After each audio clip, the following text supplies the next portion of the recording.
Hello everyone. Today we will discuss another topic under banking and insurance law. Today's topic is legal regime to control banking fraud. So far we have been discussing the concepts related to bank frauds. Now there is some laws to protect and to control these banking frauds. Let's discuss about that. The list of topics to be covered here is the introduction and the legal regimes to control bank frauds. There are certain laws and legislations which are enacted to control bank fraud. These are the Indian Penal Code 1860, Criminal Procedure Code 1973, the Negotiable Instrument Act 1881, the Reserve Bank of India Act 1934, SAFESI Act 2002, and the Banking Regulation Act 1949. A bank fraud includes a considerable proportion of white-collar crimes being investigated by the authorities. These frauds, unlike ordinary crimes, the amount misappropriated in these crimes run into lakhs and crores of rupees.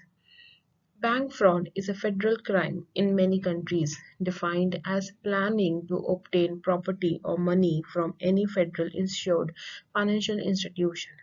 It is sometimes considered a white-collar crime.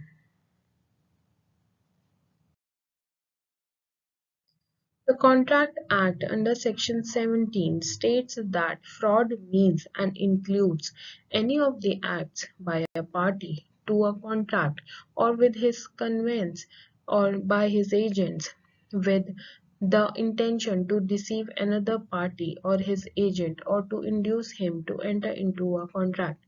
Under Indian Penal Code, fraud has not been defined directly under any particular section, but it provides for punishments for various acts which lead to commission of fraud.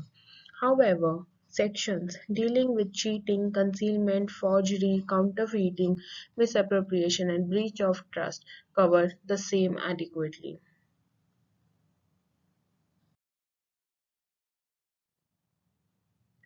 Legal regime to control bank frauds are Indian Penal Code 1860, Criminal Procedure Code 1973, the Negotiable Instrument Act 1881, the Reserve Bank of India Act 1934, SAFESI Act 2002, the Banking Regulation Act 1949. Indian Penal Code 1860, Section 403 of IPC, which talks about dishonest misappropriation of property. It says that according to this provision, whoever dishonestly misappropriates or convert to his own use any movable property shall be punished with imprisonment for a term which may extend to 2 years or with fine or with both. Section 405 of IPC, which talks about criminal breach of trust.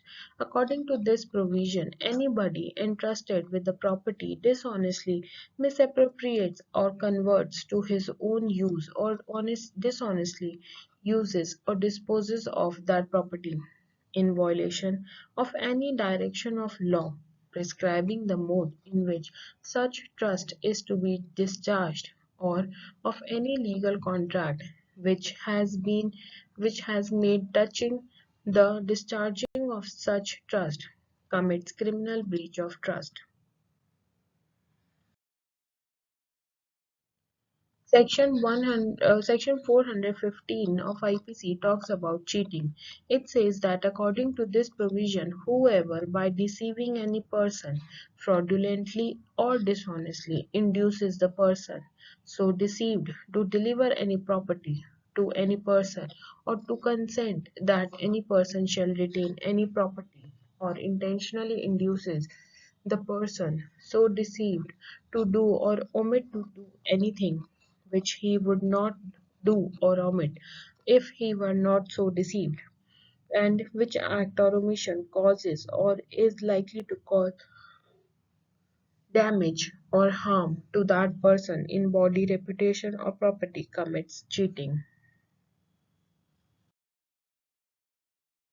Section 463 talks about forgery. It says that it is defined as whoever makes any false document or false electronic record or part of a document or electronic record with intent to cause damage or injury to the public or to any person or to support any claim or title or to cause any person to part with property or to enter into express or implied contract or with intent to commit fraud or that fraud may be committed commits forgery.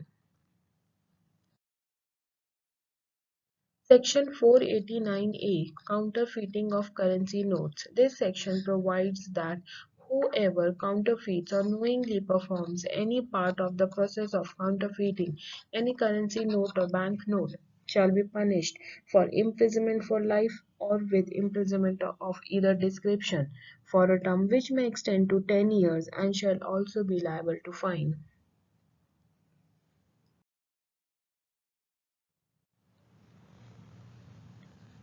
Negotiable Instrument Act 1881, Section 138 talks about dishonor of check for insufficiency of funds in the account where any check drawn by a person on an account maintained by him with the banker for payment of any amount of money to another person from out of that account for the discharge, in whole or in part, of any debt or other liability is returned by the bank unpaid, either because of the amount of money standing to the credit of account is insufficient to honor the check. Such person shall be deemed to have committed an offence and shall, without prejudice to any other provision of this Act, be punished with imprisonment for a term which may extend to 2 years, or with fine which may extend to twice the amount of the check, or with both. RBI guidelines related to bank fraud. RBI has issued certain guidelines with respect to bank fraud. First of all, RBI expect that fraud reports should be submitted to RBI in all cases of fraud of rupees 1 lakh and above perpetrated through misrepresentation, breach of trust, manipulation of books of accounts, fraudulent encashment of instruments like checks, drafts, and bills of exchange, unauthorized handling of securities charged to the bank, embezzlement, misappropriation of funds, conversion of property, cheating, shortages, irregularities, etc. Another guideline says that for frauds involving rupees 5 lakh and above, banks are required to send a soft copy of the reports to the central office of the Department of Banking Supervision within 3 weeks of the detection of the fraud, etc. Banks are required to frame their internal policy for fraud risk management and fraud investigation function with the approval of their respective boards. Banks are supposed to exercise due diligence while appraising the credit needs of unscrupulous borrowers, companies, partnership, proprietorship concerns, and their directors, partners, and proprietors, etc., as also their associates who have defrauded the banks. Banks are required to report frauds involving rupees 100 lakh and above to Central Office (RBI) by the way of DO letter giving the details such as amount involved, nature of fraud, modus operandi, in brief, name of the branch office, parties involved, etc. within a week of notice of the fraud at the bank's HO headquarter, duly marking copy to RO registered office RBI under whose jurisdiction the bank's branch where fraud has been perpetrated is functioning. Banks are required to report the cases of attempted fraud involving likely loss which would have been rupees 1 crore or more had the fraud taken place to the central office. RBI giving the full details, including the modus operandi, within 2 weeks of the bank coming to know that the attempt to fraud has failed. These are the certain guidelines which have been issued by the RBI for the banks if they came to know about any fraud in their department or the branch.